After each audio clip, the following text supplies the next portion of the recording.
2005 through 2013 BMW 328i oil filter housing reseal. I'm Brian Eslick from How to Automotive. I'm going to walk you step by step through the process of resealing the oil filter housing. I'm going to get started by racking my vehicle up. If you're doing this at home, you're going to use floor jacks and jack stands and jack the front of the car up. We're going to be draining some coolant, and oil may drain out, so we need to remove the shields. So you're going to just follow the perimeter and remove the bolts around the perimeter of the shield and lower this main shield down. So once you got this shield off, just set it aside for now. We'll clean that up later. Now we need to remove this little front shield that was underneath, and we're just going to remove a couple of the 8mm bolts and pull it off and set it aside also. Next, you're going to want to get yourself a drain bucket, because once we get this little shield off, right here underneath it is going to be a little petcock. We're going to loosen that up and get some coolant draining out. We're going to drain about half the coolant out, not the whole thing till it's dry, just about half. Once you got the vehicle lowered back down, you can go ahead and remove the radiator cap here, and that'll allow the coolant to drain out a little faster. Now we need to get this fresh air duct out, so we're going to remove the screw here and here. So it's going to be held on with two T20 Torx screws here and here.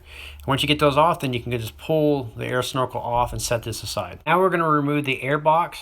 So we're going to unplug the mass air, loosen up the hose clamp here in the back and then after we get that loose, we're going to remove the 10mm bolt here, and then we're just going to lift the box straight up and out. So you'll push the air snorkel off just like that and lift it out. Set it aside for now. Next, we're going to remove the drive belt. So you're going to need a T60 Torque and insert it into the tensioner here.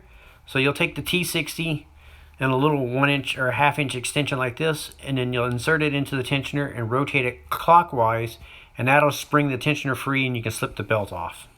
I'll print up a diagram and show you how the belt routes when we need to put it back on. For right now, you can just take it off and set it aside. Next, we're going to pop the upper radiator hose off. So you're going to pull this little clip out, and I'm going to use a little pick tool, and then you can pull the hose off. So like I said, I took a little pick tool like this, and I stuck it in between the clip and pulled it out. Once you get the clip pulled out, then you can pull the hose off. You can use a little flat blade screwdriver and pry right here to pry the hose off if you need to. Once you get the hose off, you're just going to tuck it over to the side. That's as far as we need to remove it. Next, we're going to take the 4 bolts out of the alternator and set it down below, right here in this area. But before we do that, we need to disconnect the negative battery cable. We're not going to disconnect any of the electrical connectors on the alternator. We're just going to lay it down. So we need to go in the trunk, and there's going to be a cover on the right hand side. This one was already off, so you're going to pop that cover open and loosen the 10mm nut and pull the negative battery cable off. Now you're going to need an E12 female Torx socket like this, and you're going to remove the bolt here, here, here, and here. Once you get it unbolted, you're just going to lower it down and set it down right there. So the bolts for the alternator are made out of aluminum, and they're designed to be one-time use. So you're going to have to order a set. I will link these up in the description of the video. That way, if you need to pick them up, you can find them there. Now we need to remove the oil filter. So it requires a special socket. I'll link this up in the description of the video also. So you'll screw the oil filter off and set it aside. And then what we're going to do is suck out as much of the excess oil as we can. I got this little vacuum pump sucking tool that we have at the shop. If you don't have one of these, you can use a turkey baster, works just fine to remove as much of the oil as you possibly can. Now you can push the tab and unplug the pressure switch. Now we're ready to remove the 3 E10 bolts that are holding the oil filter housing. So you're going to need a set of wrenches. They're torque wrenches. So these wrenches aren't very expensive. I will link these up in the description of the video. That way you can pick them up. So we're going to need the 8-10 combination one. And we'll start on the bottom here and crack this one free. So we'll find the right size here, and then once we find that, we'll crack it free. And then you could usually, once you crack them free, you can spin them out by hand after you get them a few threads. And then you can go ahead and loosen the top bolt here and crack it off, or you can use a socket on this one. This one's easy to get to. So crack it, the E10 bolt here free and spin it out. And then the way we get to the difficult one that's underneath the intake here is we take our little wrench and we reach around where the alternator was from back behind. And if you look through the hole here, you can see the bolt, and you can get the wrench on there and crack it free and spin it out. Usually once you get it cracked free, 1 or 2 threads, it'll spin out. Like I said, once you get it loose, then you can reach around the back like this, and you can just spin the bolt out by hand. It's a little slow going, but it'll come out. Once you get the 3 bolts removed, you can just lift the housing off like this. Now we're going to pick out this old O-ring here, and we're going to clean the housing up. Now for the surface here on the cylinder head, we're just going to use rags and wipe it down. And there's drain ports here. You want to try not to let any debris or anything go in those and fall back down into the engine. So you're going to wipe it down nice and clean. You can spray brake clean on the rag and then wipe the mating surface down also. So now here on the housing, I'm just going to use a pick tool and pick out the old O-ring. And then I'm going to clean it all up with some brake clean, make sure it's nice and clean. And then we're going to install the new gasket. I will link this up in the description of the video. That way if you need to pick it up, you can find it there. So once you got it all cleaned up and the gasket installed, now we're ready to reinstall it back onto the cylinder head here.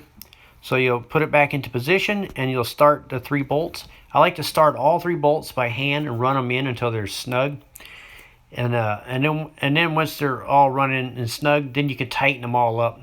You're not going to be able to get torque wrenches or anything on them, so you're just going to have to tighten these all down by feel. Okay, now that once I got them all run down snug, what I did was I tightened the top one first, and I just did it with the wrench, and I did it by feel. And then I tightened the bottom one here with the wrench, and I did it by feel. Now this one I got it run all the way until it's snug. And now as you can see, you can reach your hand all the way in there, and you can turn the wrench all the way underneath there, and so you can get your hand in there to really rotate it and torque it. So as you can see, I get my fingers in there like that, and I can go ahead and rotate that down and torque that, tighten that bolt up as tight as I need to get it. Now that that's done, we're ready to install the oil filter and change out the O-rings. So I will link this filter up in the description of the video. And you definitely want to make sure you change out that O-ring on the housing here and make sure it sits in the groove.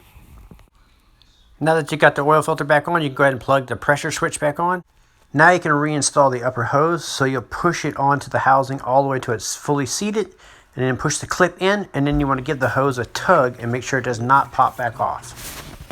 So now I got the vehicle back in the air, I'm going to go ahead and close off the petcock here on the radiator. And then I'm going to go ahead and reinstall the front shield. And then while it's up here, I'm going to go ahead and drain the oil out and go ahead and change the oil. So I recommend you do this too after changing the oil filter housing and the oil filter. So go ahead and drain the oil out and make sure you change out the washer. After that, you can reinstall the shield here. I'll also clean it up before I install it. So the oil filter kit came with a new washer. I'm going to go ahead and install that, re-secure that back into the pan and tighten it up. Put the front shield on, so it hooks over here by the front of the radiator. You want to make sure it goes over the lip here. And once you got it hooked in there, then you push it up, and then you can go ahead and install the little aluminum brackets that were held on right here with the 8mm screws.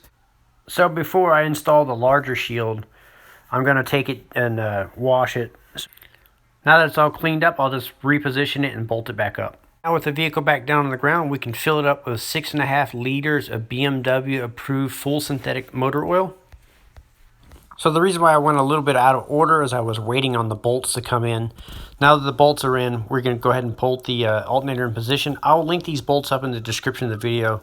So you're just going to position the alternator into place. Go ahead and start all 4 of the bolts by hand.